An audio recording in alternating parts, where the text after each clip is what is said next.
Hello everyone, welcome to Sipika Social Science classes. So dear student, in this lecture we'll discuss about state parties. और इससे पहले वाली videos में हमने जो डिस्कस किया था नेशनल पार्टीज़ क्या होती हैं, कितनी नेशनल पार्टीज़ हैं हमारी कंट्री में। आपको याद है तो आप मेरे कमेंट सेक्शन में बताएंगे how many national parties are there in India. Okay students, और नेशनल पार्टीज़ का क्या क्राइटेरिया है, किस बिहाव पर उनको नेशनल पार्टी बनाया जाता है, ये सब डिस्कस हम कर चुके हैं अपनी प्रीवियस वाली वीडियोस में, और उनकी क्या आइडियोलॉजीज थी वो भी डिस्कस कर चुके हैं। इस वीडियो लेक्चर में हम डिस्कस करेंगे स्टेट पार्टीज़ के बारे में कि स्टेट पार्टीज़ क्या होती हैं, कौन कौन सी स्टेट पार्टीज़ हैं, उनका क्या क्राइटेरिया है।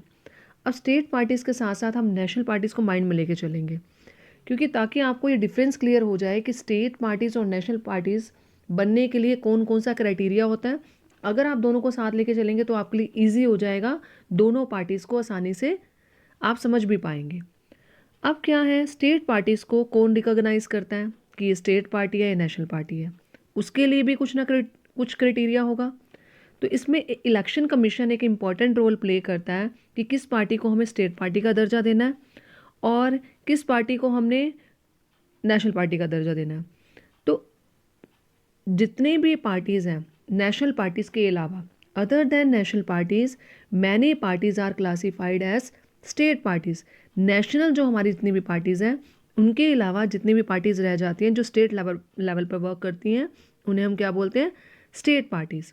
अब ये पर्टिकुलर रीजन में वर्क करती हैं, क्योंकि पर्टिकुलर स्टेट हो गया। अब पर्टिकुलर स्टेट में वर्क कर रही हैं तो वो पर्टिकुलर रीजन हो गया, ऑल ओवर इंडिया नहीं है। तो इस पार्टी को हम क्या बोलते हैं, इस पार्टी को हम रीजनल पार्टीज़ भी बोलते हैं। कौन सी पार्टीज़ को, स्टेट पार्टीज़ को। अगर रिकॉल करें, जो हमारी नेशनल पार्टीज़ है, नेशनल पार्टीज़ को क्या बोला जाता था, recognised party.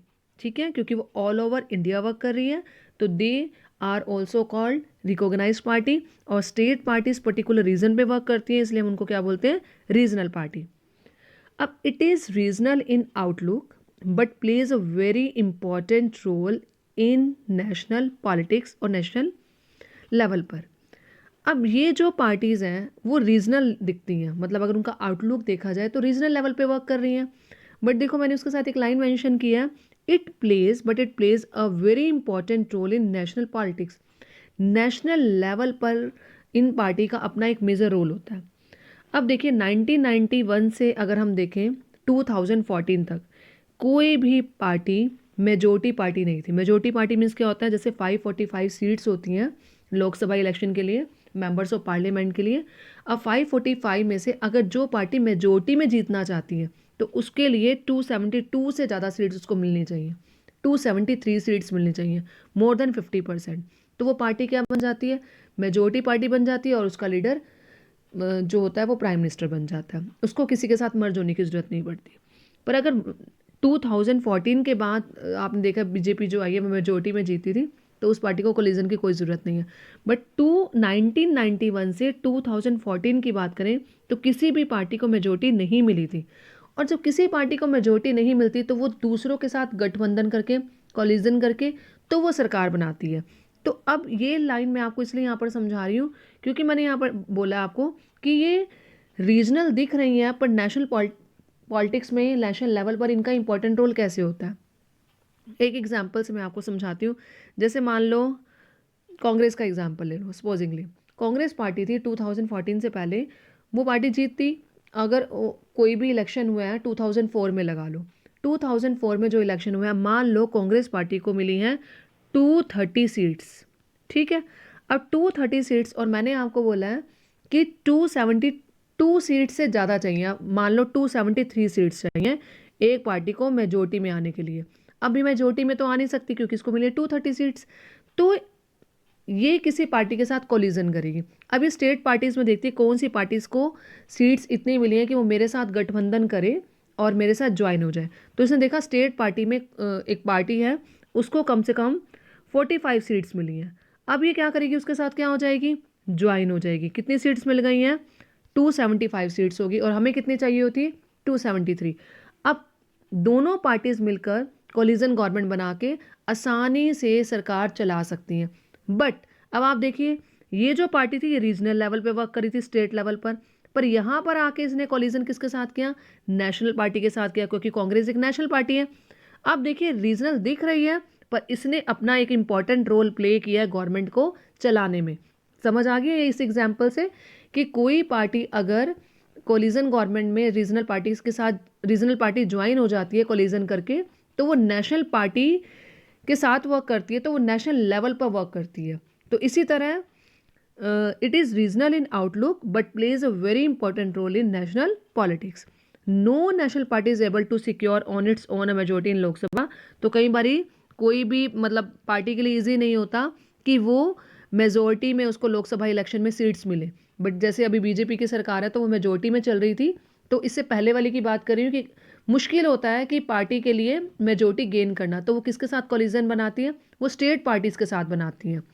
So the national parties are compelled to form alliance with state parties. अगर किसी पार्टी को, जैसे नेशनल पार्टी को मेजोरिटी नहीं मिली है तो क्या करेगी, कोलिजन बनाएगी किसके साथ, स्टेट पार्टीज के साथ, गठबंधन बना के अपनी सरकार चलाएगी। तो इससे क्या होगा, strengthening of federalism and democracy in our country. इससे फेडरलिज्म सिस्टम भी स्ट्रॉन्ग होगा, क्योंकि फेडरलिज्म में भी हम यही बोलते हैं कि सेंट्रल गवर्नमेंट ने अपनी पावर किसको दी है, स्टेट गवर्नमेंट को।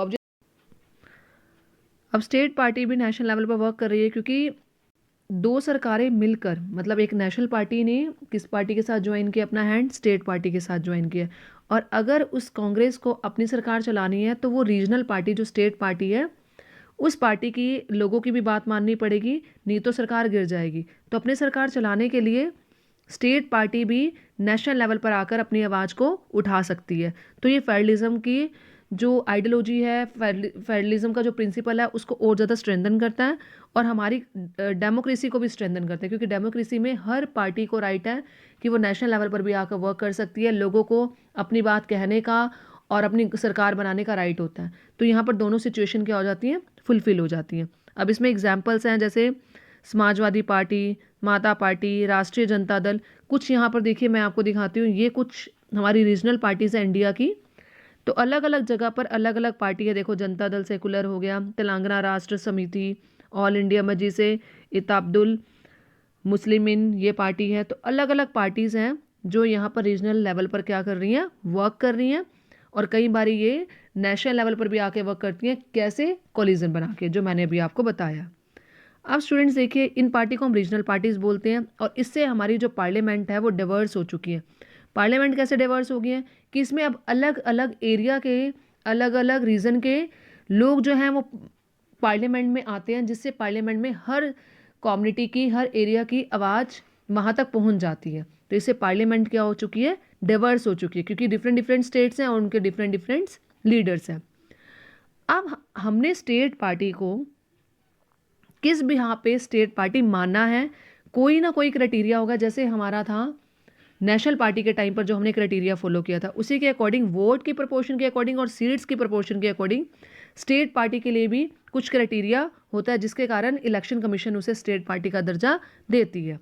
अब पहले हम स्टेट पार्टीज़ के से पहले एक बार रिकॉल करते हैं कि नेशनल पार्टीज़ के लिए क्या क्या क्राइटेरिया था। नेशनल पार्टी में क्या था, नेशनल पार्टी में था 6% ऑफ जो वोट्स थे, 6% अगर वोट्स हम बोलें वो किसके थे, लोकसभा इलेक्शन के, उसमें 6% वोट्स मिलने चाहिए। और उसके साथ और में था, और में क्या था, 6% votes of legislative assembly. Legislative assembly के भी क्या थे, 6% वोट। तो इनमें से एक क्राइटेरिया फुल करना था नेशनल पार्टी बनने के लिए कि चाहे 6% वोट्स मिल जाएं लोकसभा इलेक्शन के, या 6% वोट्स मिल जाएं लेजिस्लेटिव असेंबली के, स्टेट लेवल पर, स्टेट लेजिस्लेटिव असेंबली के। और उसके साथ एक और शर्त पूरी करनी थी, इन दोनों में से तो एक चीज़ पूरी करनी थी, और उसके साथ एक क्या था, 4 सीट्स होनी चाहिए लोकसभा में। अब इसके साथ अगर हम डिफरेंस देखें, मतलब क्राइटेरिया देखें स्टेट पार्टी का, स्टेट पार्टी में 6% वोट्स चाहिए स्टेट लेजिस्लेटिव असेंबली के, मतलब 4 स्टेट्स में 6% वोट्स चाहिए। अब इसमें लोकसभा वाला क्राइटेरिया नहीं है जो इसमें था। नेशनल पार्टी में लोकसभा वाला क्राइटेरिया था, चाहे ये वाला ऑप्ट करो चाहे ये ऑप्ट करो। अब इसमें लोकसभा वाला ऑप्शन नहीं है, इसमें सिर्फ क्या ऑप्शन है, 6% votes in state legislative assembly. और यहाँ पर क्या है, 2 सीट्स चाहिए, लोकसभा इलेक्शन में 2 सीट्स चाहिए। और यहाँ पर कितनी थी, नेशनल लेवल पे कितनी थी, 4 सीट्स थी। तो अब डिफरेंस मेरे को लगता है आपको क्लियर हो गया होगा कि अगर नेशनल पार्टी बनना है तो उसके लिए क्या क्राइटेरिया होना चाहिए, 6% वोट्स चाहिए लोकसभा के या 6% वोट चाहिए स्टेट लेजिस्लेटिव असेंबली के, साथ में 4 सीट्स होना कंपलसरी है लोकसभा की। यहाँ पर क्या है, 6% वोट्स चाहिए लेजिस्लेटिव स्टेट लेजिस्लेटिव असेंबली के और सिर्फ 2 सीट्स चाहिए, तो उस पार्टी को क्या मान लिया जाता है, स्टेट पार्टी मान लिया जाता है। तो स्टूडेंट्स आई होप आपको क्लियर हो गया होगा कि स्टेट पार्टी की क्या इंपॉर्टेंस है, स्टेट पार्टी कैसे नेशनल लेवल पर वर्क करती है, कैसे सपोर्ट करती है नेशनल पार्टीज़ को, और कौन कौन सी यहाँ पर मैप में आपको नज़र आ रहा है कहाँ कहाँ पर स्टेट पार्टीज़ वर्क कर रही हैं, और स्टेट पार्टी बनने के लिए क्या क्राइटेरिया चाहिए। तो ये स्टूडेंट्स हमारा यहाँ तक काफ़ी सारा पोर्शन हम चैप्टर का कवर कर चुके हैं। नेशनल पार्टीज़, पॉलिटिकल पार्टीज़ क्या होती है, फंक्शंस क्या, नेशनल पार्टी उनका क्राइटेरिया, स्टेट पार्टी और उनका क्या क्राइटेरिया है। अब देखेंगे अब नेक्स्ट वाली वीडियोज़ में कि चाहे वो नेशनल पार्टी है चाहे वो स्टेट पार्टीज़ हैं, उनको क्या क्या चैलेंजेस फेस करने पड़ते हैं। तो नेक्स्ट वाले लेक्चर्स में हम डिस्कस करेंगे चैलेंजेस टू पॉलिटिकल पार्टी, और नेक्स्ट वाली वीडियो में हम डिस्कस करेंगे कि क्या रिफॉर्मेशन होनी चाहिए पॉलिटिकल पार्टीज़ की। Okay students, thank you.